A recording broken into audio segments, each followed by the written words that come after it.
না ব্যাগটা একটু বাসায় দিয়া দিলেন, তুমি বেয়াদব, ঠিক কিনা বলো?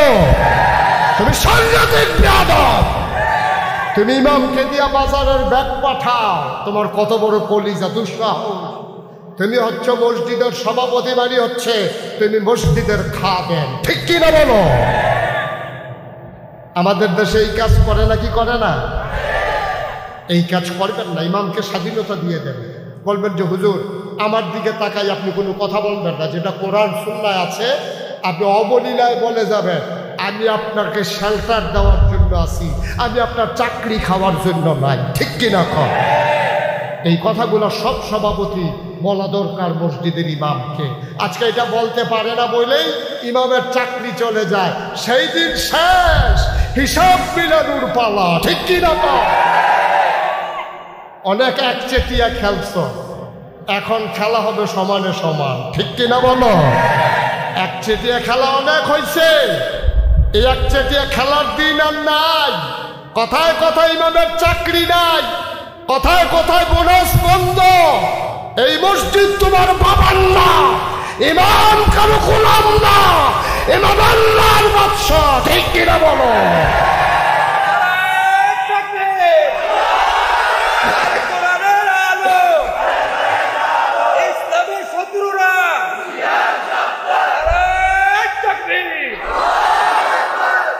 সব মাহফিলে গেলেই দেখি ইমামরে আরে কয় যে ইসলামের শত্রুরা সাবধান।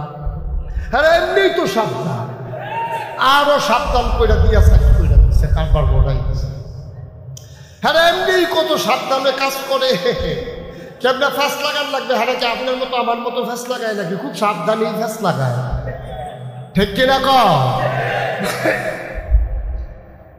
সুতরাং আর সাবধান করেন না, কোনো মাহফিলে যেন এটা না শুনে। হ্যাঁ রে এমনি হেরা কত সিহন কামলা হইছে, আরো করতে আছে সাবধান। হেরা কয় বাড়া তোরাতে অনেক সাবধান। নাউজুবিল্লাহ, কষ্ট হইতেছে বোধহয় না? ছেড়ে দেওয়া দরকার তো। ওই যে হালিমা, কথা মনে আছে তো? হালিমা, হালিমার স্বামী আর ছেলের নাম নাকি? সচেতন শ্রোতা। এখন আইসা দেখা হয়েছে ইয়াকুবি হুজুরের সাথে, হুজুরের সাথে দেখা হয়েছে। পরে হালিমার স্বামী ডাক দেখো, হুজুর বাড়ি কই? বাড়ি কই জিগে আল্লাহ 15 বছর এলাকায় দাওয়াত খাইতে খাইতে তামা তামা করে ঢালেছি সব, এমন কোনো ঘর নাই, চিনি না, কি কারবার এটা কর? কয় যে হুজুর তাতে বেশি কিচ্ছু না, আপনার এই এলাকায় নাকি একটা বাচ্চা আছে, মোহাম্মদ সাল্লাল্লাহু, হ্যাঁ আপনি বোধহয় মোহাম্মদের কথাই বলছিল। হ্যাঁ হ্যাঁ, আব্দুল্লাহর বেটা মোহাম্মদ। আব্দুল্লাহ ভাই সাহেব দুনিয়াতে নাই, সে মায়ের পেটে থাকা অবস্থায় উনি দুনিয়া থেকে বিদায় হয়েছে। বাচ্চা তার বাপ দেখে না, বাবা তার বাচ্চার মুখ দেখে নাই। আহা, বাচ্চা বাপ দেখে নাই, বাবা বাচ্চার মুখ দেখে নাই। কি হয়েছে বলেন? ঘরটা কোনটা? আবার ইমাম সাহেব আঙ্গুল দিয়া দেখাই দিলেন, ওই যে ঘর, ওই ঘর বামেনার ঘর। হালিমা, হালিমা, হালিমার স্বামী, ছেলে, তিনজন মিলে গেলেন ঘরের কিনারে। কত ভদ্র কত সভ্য মহিলা হালিমা। ডাক দেয়া কয়, স্বামী গো, এই মহিলার ঘরে স্বামী নাই, পুরুষ নাই, আপনি ভিন্ন পুরুষ, আপনি ঘরে ঢোকা ঠিক হবে না। আপনি আমার ছেলে আব্দুল্লাহরে কোলে নিয়ে একটু দাঁড়ান, আমি একটু ভেতরে দেখে আসি। হালিমা দরজায় দাঁড়ালেন। আসসালামু আলাইকুম। ওয়ালাইকুম আসসালাম। কে বাইরে থেকে সালাম দেয়? আমার নাম হালিমা। কয় কোন হালিমা? আমি হালিমাতুস সাদিয়া। কয় চিনলাম না, আমি তায়েফ থেকে এসেছি বাচ্চা নেওয়ার জন্যে। আবার আমেনা চোখের পানি ছেড়ে দিয়ে কয়, হালিমা গো, ও হালিমা, তোমার বুঝি আমার বাচ্চার জন্য মায়া লেগেছে গো হালিমা। সকাল থেকে তায়েফের কত মহিলা আমার ঘরের দরজার সামনে দিয়ে গেল, আমি বাচ্চাদের ওয়া ওয়া কান্না শুনলাম। উটের পায়ের শব্দ শুনলাম। ও হালিমা, কারো মায়া লাগলো না, কেউ দেখতে এলো না, কেউ আমার বাচ্চার খবর নিল না। তোমার বুঝি মায়া লাগছে হালিমা? আহলান সাহালান মারহাবা, মোস্ট ওয়েলকাম, আমার ঘরে তোমারে স্বাগতম। আবার হালিমা ঢুকলেন। হালিমা কয়, আমি ঘরে ঢুকে দেখি মা আমেনা বিছানার উপরে আসন পেতে বসে আছে, কোলের ভিতরে একটা ছোট্ট শিশু ঘুমায়। এইরকম একটা সাদা রুমাল দিয়া বাচ্চার মুখটা ঢাকা, বাচ্চার মুখটা এমন করে ঢাকা। সুবহানাল্লাহ বলবেন না? আমি ঢুকে বললাম, আমেনা, ও আমেনা, তোমার ঘরে বাচ্চা আছে শুনেছি, নেব এমন কোনো কথা নাই, তবে বাচ্চাটা এক নজর দেখতে চাই, এটা আমার স্বামীর আবদার, তুমি দয়া করে বাচ্চার একটু দেখাও। আমেনা কয়, দেখে নাও নয়ন ভরে। হালিমা কয়, দেখবো কেমনে, রুমাল দিয়ে মুখ ঢেকে রাখলে। এবার আমেনা টান দিয়ে মুখের পর্দা সরাই দিলেন, টান দিয়ে মুখের পর্দা সরাই দিলেন। এবার আমেনা হালিমা কয়, আমি দেখি ফুটন্ত গোলাপ, চতুর্দশী পূর্ণিমার চাঁদ যেন ফকফকা জ্যোৎস্না নিয়া মা আমেনার কুলে হাসতেছে, চোখ বন্ধ করে ঘুমিয়ে আছে। আমি অবাক বিস্ময়ে তাকিয়ে আছি। আমি চমকে উঠলাম, আমি থমকে গেলাম, আমি আশ্চর্যান্বিত হয়ে গেলাম। মনে মনে চিন্তা করলাম, মানুষ বুঝি এত সুন্দর হয়? জীবনে আমি অনেক বাচ্চা দেখেছি, খোদার কসম আমি জীবনে কোনোদিন এত সুন্দর বাচ্চা দেখি নাই। মুফাসসির, মুহাদ্দিস, মুফতিয়ানে আযম, কবি, সাহিত্যিক, ঐতিহাসিক, দার্শনিক আর শিক্ষাবিদ, সাহাবায়ে কেরাম, তাবেঈন, তাবে তাবেঈন, সকল ঘরানার ওলামায়ে কেরাম কয়, হালিমা কথা বলতে সাবধানে বইল, তুমি বলতেছ এত সুন্দর বাচ্চা আর দেখো নাই? হালিমা গো, এর চাইতে সুন্দর বাচ্চা আমার আল্লাহ আর একটাও বানায় না।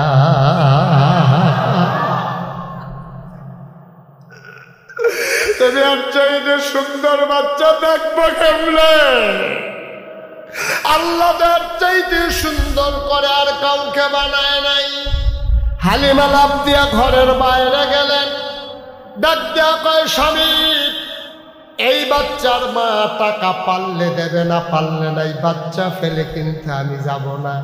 তাই দেখে নাও, কথা বলে নাও। হালিমা আবার ঘরে ঢুকলেন। হালিমা কয়, আমি তাকিয়ে আছি বাচ্চাটার দিকে, বাচ্চারা চোখ বন্ধ করে ঘুমায়। আমি মনে মনে চিন্তা করতেছিলাম, আমি তো তারে দেখি, সে তো আমারে দেখে না, যদিও চোখ দুইটা খুলতো আমারে দেখতো। খোদার কসম আমি কাউকে কিচ্ছু বলি নাই। যেই মাত্র আমি দোয়া করতেছিলাম, যদি একটু চোখ খুলতো, আমি দেখলাম হঠাৎ করে তার চোখের পাতা দুইটা মিটিমিটি করে নড়তেছে। আমার মনে হইল চোখের পাতা তো নয়, ফুটন্ত গোলাপের গোলাপি রঙের দুইটা পাপড়ি মৃদু মন্দ বাতাসে যেন দোল খাইতেছে।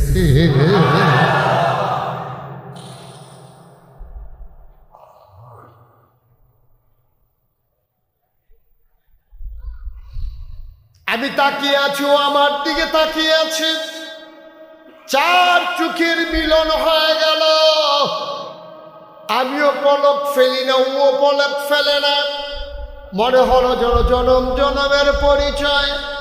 আমি তাকিয়ে আছি, বাচ্চাটাও তাকিয়ে আছে। হঠাৎ করে খেয়াল করে দেখলাম মোহাম্মদ ঠোঁটের কোণার একটু বাঁকা কইরা কেমন জানি একটা মুচকি হাসি দিছে। আর মনে হইল রে, হাসিটার সাথে সাথে আমার কলিজাটা যেন দুইটা ভাগ হয়ে গেছে।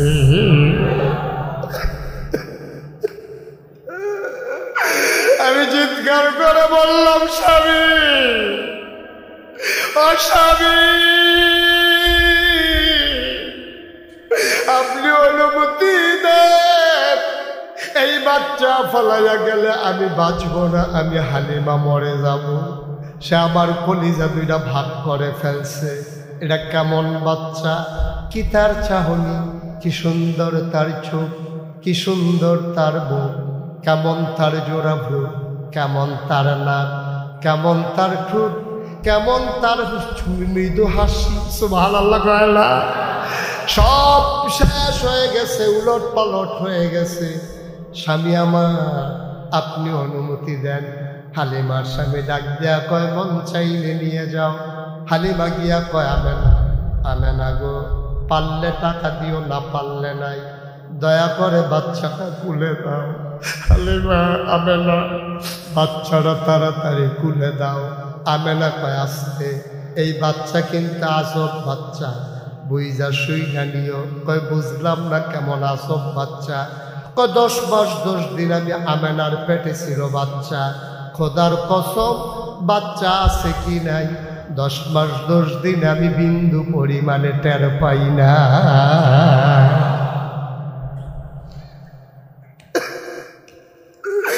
একটা পিঁপড়া কামড় দিলে আমি টের পাই। খোদার কসম, আমার মুহাম্মদ যখন দুনিয়াতে আসে আমি একটা পিঁপড়ার কামড়ের মতো টের পাই না।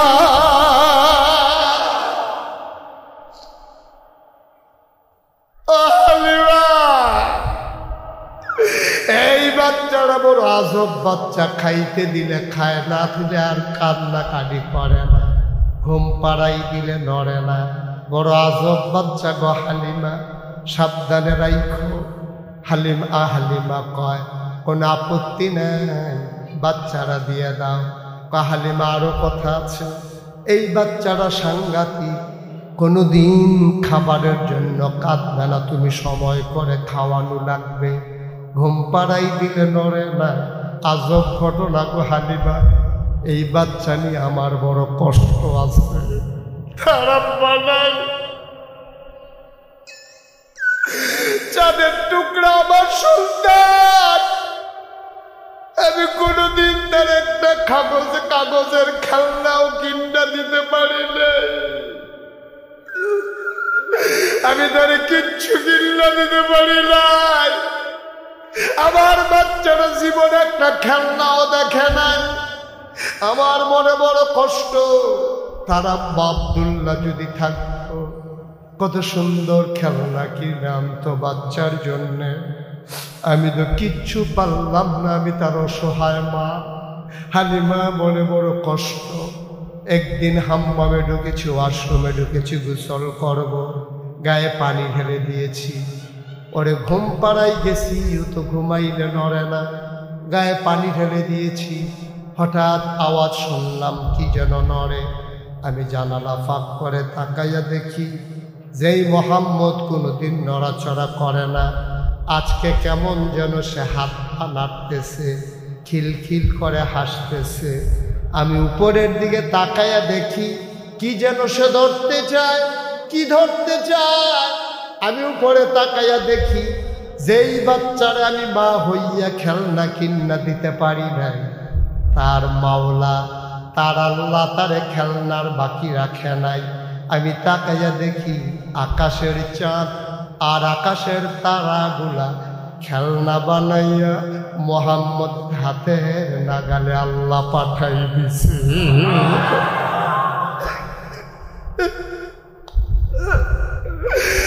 ধরতে যায়, চাঁদ ধরতে যায়, চাঁদ ওর সাথে আনন্দ করে উপরে উঠে আবার নেমে আসে। এরা বড় আজব বাচ্চা। হালিমা কয়, বিসমিল্লাহ বলে আমানত হাতে দেন। আমেনা অশ্রুসিক্ত নয়নে, কান্না ভরা কণ্ঠে ফি আমানিল্লাহ বলে হালিমার কোলে আমার ছোট্ট নবীকে উঠাই দিলেন। হালিমা কয়, আজব আজব আজব, পৃথিবীর মানুষ তোমরা সাক্ষী থাকো, আমি উত্তর বাড্ডা থেকে ওই ইন্ডিয়ান এমবেসির কোনা হয়ে ঝিলপার মসজিদ পর্যন্ত আসতে আমার ছোট বাচ্চাটা মোহাম্মদ বারবার আব্দুল্লাহ, বাচ্চার নাম কি? আমার ছেলে আব্দুল্লাহ বারবার খিদার জ্বালায় আমার বুকে চুষণ দিয়েছে। আমি শুকনা মহিলা ছিলাম, বুকের ভিতরে দুধ ছিল না। কতবার চেয়েছে, একটা ফোঁটা দুধ সে পায় নাই। খোদার কসম, যেই মাত্র মোহাম্মদকে বিসমিল্লাহ বলে কুলে নিলাম, আমি টের পাইলাম আমার শুকনা দুইটা বুক দুধে ভরপুর হয়ে গেছে। আমি আর একটা সেকেন্ড দেরি করলাম না, দৌড় দিয়ে বাইরে গেলাম। আব্দুল্লাহ আব্বাকে বললাম তাড়াতাড়ি উঠে চড়েন। আগে ছিলাম আমরা 3 জন, এখন হয়ে গেলাম আমরা 4 জন। দুর্বল 4 জন উঠার পরে শক্ত করে ধরে বসলাম। ওট এখন আর হাঁটে না। চিন্তায় পড়ে গেলাম, ওট এমন করে কেন?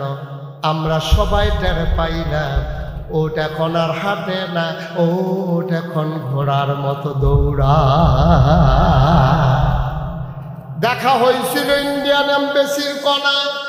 কিছু দূর যাওয়ার পরে রাস্তা ক্রস করে পূর্ব পার্শ্বে ওরা গিয়েছে। এমন সময় সামনের যারা হালিমার বান্ধবী, ওরা টের পেল পেছনে যেন ঘোড়ার উটের পায়ের শব্দ শোনা যায়। ওরা থমকে উঠল, চমকে গেল, আশ্চর্যান্বিত হয়ে গেল। পিছনে ফিরা দেখে হালিমার উটটা দৌড়াইতে আছে, ওদেরকে পিছনে ফালাইয়া আগাই যায়। বান্ধবীরা ডাইকা কয়, হালিমা, হালিমা গো, মক্কায় গিয়ে উট বদলাইছ নাকি? ও হালিমা, মক্কায় গিয়া কি উট বদলাইছ? হালিমা কয়, কে আমারে উট দেবে? তাইলে কি উট আগেরটা? কয়, হ আগের উট। আগের উট তো এমনি দৌড়ানোর কথা না, তুমি আর উট এমনি দৌড়ায় কেমনে? হালিমা কান্দে আর কয়, আমি জানি না উট কেমনে দৌড়ায়। কয়, কে জানে? আমার স্বামীও জানে না। জানে কে? আমার ছেলে আব্দুল্লাহও জানে না। কয়, তাইলে জানে কে? হালিমা কান্দে আর কয়, আমার মনে হয় উট কেন দৌড়ায় জানে মক্কার শিশু মুহাম্মদ।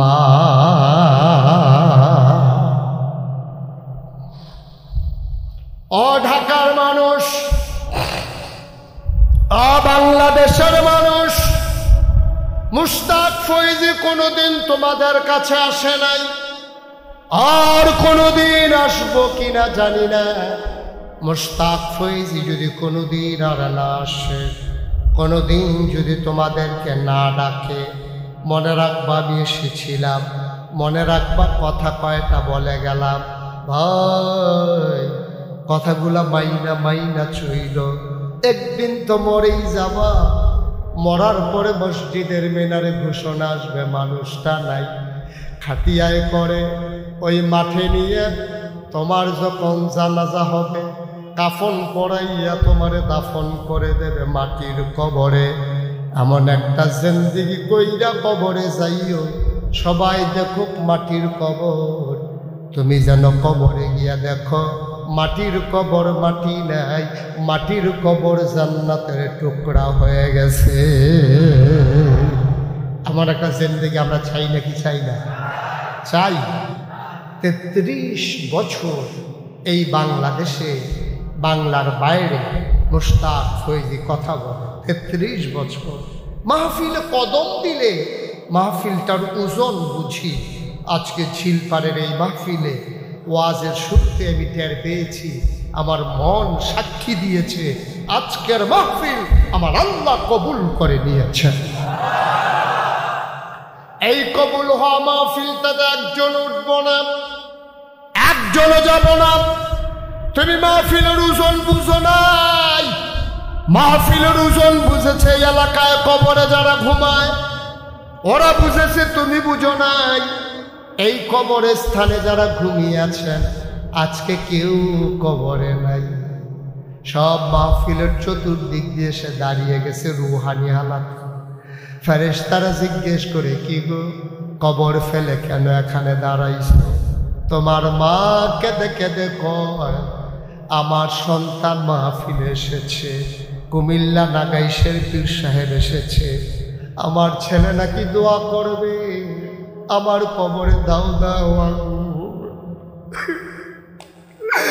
আমার কবরে দাও দাও আগুন।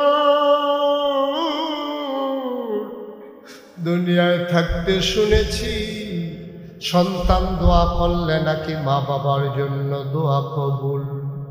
আমি দোয়া নেওয়ার জন্য আসছি, আমি দোয়া নিয়ে গিয়া দেখতে চাই আমার কবর জান্নাতের টুকরা হইছে নাকি। আমি জানি না কার আব্বা নাই, আমি জানি না কার আম্মা নাই। আজকে মায়ের জন্য, বাবার জন্য সবাই মিলে দোয়া করব, আল্লাহ যেন মায়ের বাবার কবরগুলার জান্নাতের টুকরা বানিয়ে দেয়। পড়ো আমিন। আমরা যারা এখানে আছি দাঁড়ানো বসা, আমাদের আমল নামায় গোনা আছে নাকি নাই? আল্লাহ নবী কয়, নো টেনশন, চিন্তার কোনো দরকার নাই, গোনা তো বান্দা করবেই, আমার উম্মত তো গোনা করবেই। সেই উম্মত হইল সেরা, গোনা করার পরে যে উম্মত তওবা করে। সুবহানাল্লাহ কয় না? তোমরা গোনা করেছো এটা স্বাভাবিক, আদম সন্তান গোনা করবে, এর মানে গোনার লাইসেন্স না, গোনা করতেই পারে, কিন্তু এটার একটা সুরাহার ব্যবস্থা আছে।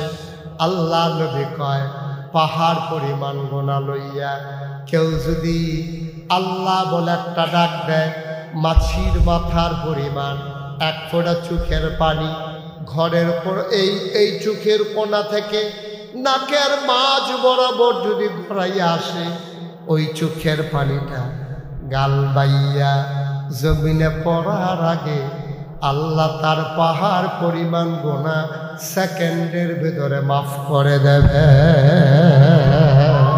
বন্ধুরা আমার, ভাইরা আমার আল্লাহ রাব্বুল আলামিন এই দুনিয়ার ভিতরে মানুষ করে বানানোর পরে এমনে এমনে ছেড়ে দেন নাই।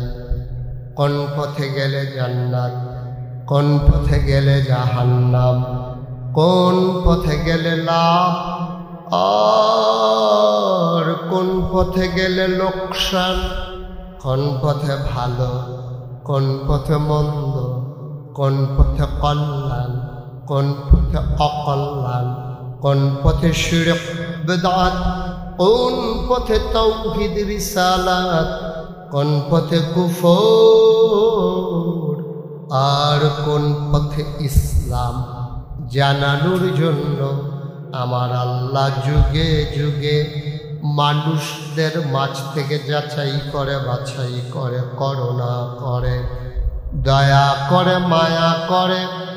একদল উত্তম চরিত্রের মানুষ যাদের জীবনে গুনাহ নাই, গুনাহ হওয়ার সম্ভাবনাও নাই, এমন একদল মানুষকে আমার আল্লাহ আমাদের জন্য নবী এবং রাসূল করে পাঠাইছে। বলো সুবহানাল্লাহ। এই নবীদের কোনো গুনাহ নাই। আমরা যারা আহলুস সুন্নাত ওয়াল জামাত, আমাদের আকীদা হচ্ছে নবীরা মাসুম, আল আম্বিয়াউ মাসুমুন, সকল নবীরা নিষ্পাপ, তাদের কোনো গুনাহ নাই। সুবহানাল্লাহ বলবেন না? এটা আমাদের আকীদা, এটা আমাদের বিশ্বাস। নবীদের কোনো গুনাহ নাই। এক একজন নবীকে তৎকালীন জামানায় এক একটা অনন্য বৈশিষ্ট্য, স্পেশাল কোয়ালিটি, এক একটা আলাদা জিনিস আল্লাহ দিয়েছেন যেটা মানুষের ব্রেইনে ধরে না। এই জিনিসটারে শরীয়তের ভাষায় বলে মুআজিজা। এক এক নবীর এক একটা দিয়েছেন। আদামু, ওনার উপাধি হলো আবুল বাশার, উনি সমস্ত মানুষের আব্বা। সুবহানাল্লাহ কয় না? ওনার আর একটা উপাধি হলো সফিউল্লাহ। নূহ আদমের স্বামী, অর্থাৎ দ্বিতীয় আদম।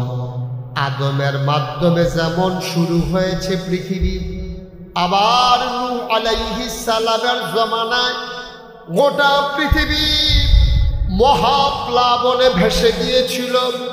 কেউ বেঁচে ছিল না, একটা ইঞ্চি জায়গা শুকনা ছিল না। তার নৌকার ভিতরে, কিস্তির ভিতরে যারা জায়গা পেয়েছিল, তাদের মাঝে, তাদের মধ্য থেকে, তাদের মাধ্যমে আবার গোটা পৃথিবী নতুন করে আবাদ হলো। এই জন্য ওনাকে বলা হয় আদমে সানি, দ্বিতীয় আদম। ইব্রাহিম, খলিলুল্লাহ, ইসমাইল, জবিউল্লাহ, মুসা, কালিমুল্লাহ, ঈসা, রূহুল্লাহ। সুলাইমান নবীর দিলেন রাজত্ব, ইউসুফ নবীর দিলেন সুন্দর চেহারা, দাউদ নবীর দিলেন সুন্দর কণ্ঠ। সুবহানাল্লাহ কয় না? এখন স্বাভাবিকভাবে আমাদের যিনি নবী, কি নাম? মুহাম্মদ রাসূলুল্লাহ সাল্লাল্লাহু আলাইহি। নবীর নাম শুনলে কি পড়তে হয়? সাল্লাল্লাহু। দুই একবার না বারবার, দুই একদিন না প্রতিদিন, দুই এক সপ্তাহ না প্রতি সপ্তাহ, দুই এক মাস না 12 মাস, দুই এক বছর না সারা জীবন আমরা পড়ব সাল্লাল্লাহু আলাইহি ওয়াসাল্লাম। তো সব নবীরে খুব খেয়াল, হ্যাঁ, আমরা পারস্পরিক কথা বলবো। সব নবীকে আল্লাহ এক একটা নেয়ামত দিয়েছে।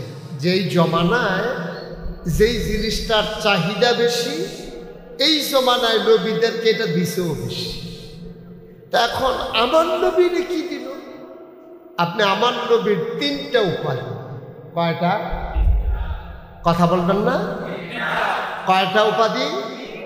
তিনি ইমামুল মুরসালিন, তিনি খাতামান নবীন, তিনি রহমাতুল লিল আলামিন। সুবহানাল্লাহ কয় না? ওনার বিখ্যাত 3টা উপাধি। বুঝলাম, কিন্তু ওনাদেরকে তো অনেক বড় বড় নেয়ামত দিয়েছেন।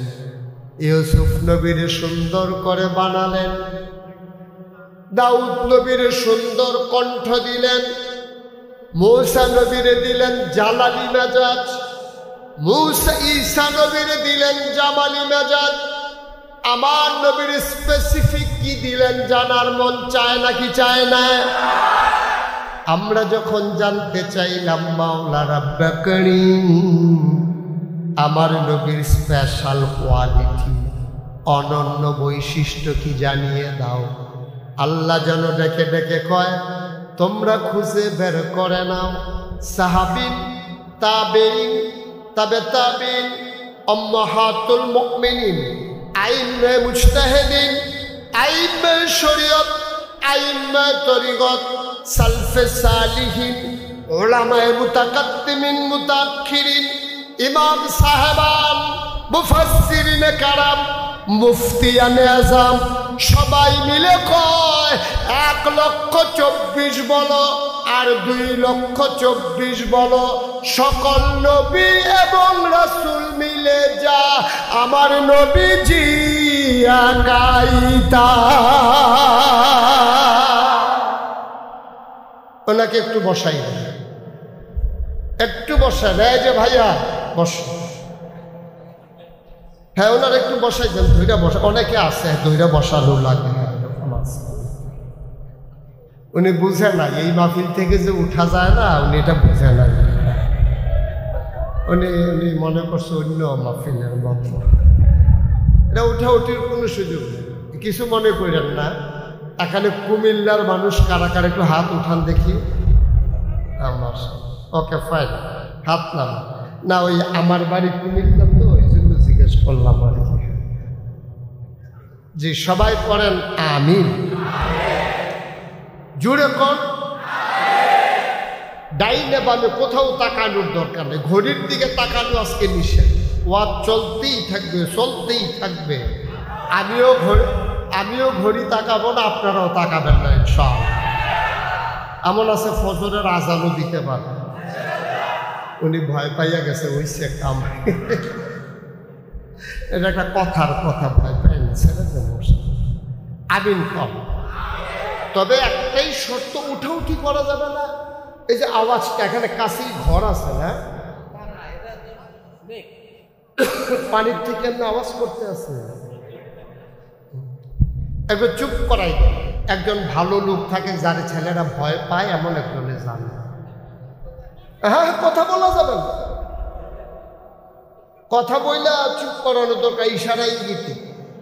আমিন বলেন, জোরে বলেন। তাহলে আমার নবী কি ছোট নবী না বড় নবী? তাহলে এই বড় নবীর উম্মত কি ছোট উম্মত না বড় উম্মত? মুসলমান মন দিয়ে শোনো রে ভাই, কত দামি নবী পেয়েছ, কোনদিন কোনো দরখাস্ত দেওয়া লাগে নাই, আল্লাহর কাছে কোনদিন বলো নাই আল্লাহ আমার ঈসা নবীর উম্মত বানাইয়েন না, মূসা নবীর উম্মত বানাইয়েন না, আমারে কি